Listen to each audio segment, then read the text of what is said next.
भारत के स्टार पहलवान मोनू दिल्ली हमारे साथ हैं और आप देखते होंगे तमाम सोशल मीडिया प्लेटफॉर्म पर कि पहले जोड़ के सबसे बेहतरीन पहलवान वो हैं और भापड़ौदा दंगल में आए हैं। मैं उनसे ये भी पूछ लेता हूँ और जंतर मंतर का प्रकरण है उसको लेकर भी है, मैं उनसे पूछ लेता हूँ।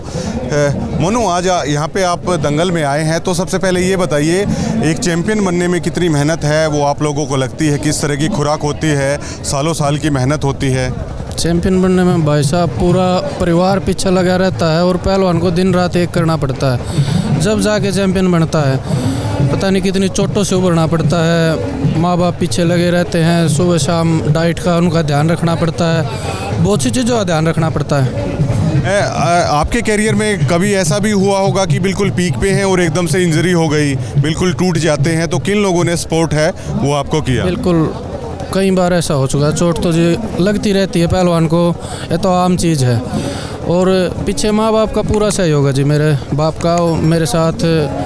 मेरे गांव है दिल्ली से छत्रसाल स्टेडियम से 150 किलोमीटर जाना 150 आना, डेली दूध घर से लेके आते थे, डेली वे चाहे बारिश हो कुछ हो। अच्छा, कितना हौसला आप जैसे रेसलर्स को मिलता है जब सामाजिक तौर पर बड़े बड़े दंगल का आयोजन किया जाता है, तो कितना सपोर्ट है वो रेसलिंग को मिलता है, कितना उठती है रेसलिंग इन चीज़ों से? इन चीज़ों से जो नए बच्चे हैं बहुत कुछ सीखते हैं, उनको डाइट का खर्चा निकल जाता है, पूरा सहयोग मिलता है पब्लिक का देख कर, और बच्चे जागरूक होते हैं। कितने सालों से आप रेसलिंग कर रहे हैं? मैं जी 12-13 साल हो गए छत्रसाल स्टेडियम में।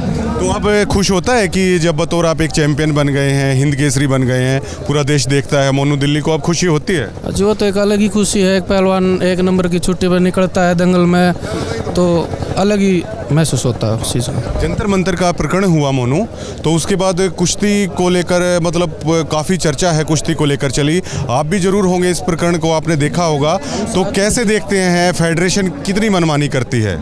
फेडरेशन का जी वो जो स्टार पहलवान अपने देश के वो बैठे हैं, कुछ उनके पास ठोस सबूत है तभी वो बैठे हैं, और जो तानाशाही चल रही थी उसको सरकार अब दूर करेगी। कार्रवाई भी है, हो चुकी है, जो जनरल सेक्रेटरी थे विनोद तोमर उनको हटा भी दिया। हाँ, उनको बर्खास्त कर दिया। देखिए, कई लोग ऐसी भी चीज़ें उसमें बोल रहे थे कि नरसिंह यादव का प्रकरण हुआ तो उसमें हरियाणा के तमाम चैंपियंस रेसलर हैं उस वक्त नहीं थे। नरसिंह यादव का जो प्रकरण था उसको कैसे देखते हैं अगर देखा जाए तो कुश्ती में? अच्छा था जी, उनका प्रकरण ठीक था। हाँ जी। डोप में जब उन पर कार्रवाई हुई, क्या कोई साजिश थी या उनकी गलती मानते हैं? बस अब उसको तो क्या बोलते हैं, उसमें तो वो उसके साथ ही थे, ब्रजभूषण सर भी, फेडरेशन साथ में थी पहलवान के उस टाइम, तो उस चीज़ को के बारे में क्या बोल सकते हैं। अच्छा, ये बताइए कि आप तमाम बड़े बड़े लोगों के साथ है कुश्ती है लड़ चुके हैं, अब खुद को और बेहतर बनाने के लिए या आगामी आपका लक्ष्य है वो क्या है? हमारा लक्ष्य जी अब तैयारी कर रहे हैं आगे ओलंपिक की, जुड़ रहे हैं, हमारे रवि दिया पहलवान जी हैं उनके साथ प्रैक्टिस कर रहे हैं, लग रहे हैं उनके साथ साथ। अच्छा, क्या मोनू दिल्ली को कभी ऐसा भी महसूस हुआ अपने करियर में कि देखिए क्योंकि खर्चा बेहद ज़रूरी होता है एक पहलवान को तैयार करने के लिए, कभी ऐसा वक्त भी आया कि मतलब ये लगा हो कि मतलब अब स्पोर्ट की मुझे ज़रूरत है, देखिए चीज़ों की कमी महसूस हो रही है, हुआ ऐसा आप? ऐसा जी मेरे साथ तो कभी हुआ नहीं, मेरे पीछे मेरे बाप ने बहुत कुछ लगाया है। हाँ जी, मेरे को 10 की ज़रूरत थी, मेरे को 50 मिलते थे जी। जस्सा पट्टी को हराना चाहेंगे, जस्सा पट्टी को, क्योंकि पंजाब में भी आप जाते हैं तो जस्सा पट्टी से मेरी 3-4 कुश्तियाँ हुई हैं, एक कुश्ती मैं हारा हूँ, 2-3 कुश्तियाँ हमारे बराबर भी हुई हैं, और पॉइंट पे उसने साफ तौर पे मना किया, लड़ता नहीं वो।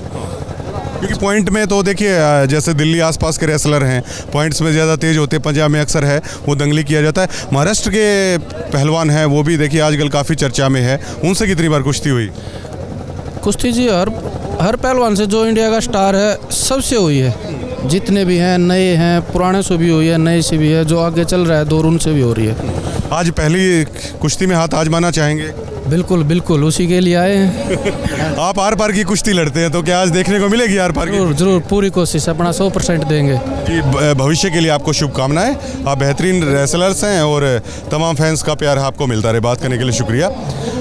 हिंद केसरी मोनू पहलवान है और बता रहे थे अपने आगामी लक्ष्य भी कि ओलंपियन रवि दहिया के साथ अब वो प्रैक्टिस कर रहे हैं और उनका आगामी लक्ष्य है कि मैट रेसलिंग की तरफ भी वो जाएं। और दंगली कुश्ती में तो हमने देखा है कि मोनू दिल्ली एक बेहतरीन रेसलर्स हैं, जस्सा पट्टी हैं, अन्य रेसलर सभी के साथ है उनकी कुश्ती हो चुकी है। और देखिए बतौर एक पहलवान अपना अनुभव भी वो साझा कर रहे थे कि करियर के पीक पे इंजरी भी हो जाती है, कई सारी चीज़ें हैं और पहलवानों को काफ़ी सपोर्ट भी मिलता है जब इस तरह के दंगल हैं वो सामाजिक स्तर पर आयोजित किए जाते हैं, क्योंकि काफ़ी खर्चीला गेम है रेसलिंग, पहलवानों का खर्चा है वो भी निकल आता है। शुक्रिया।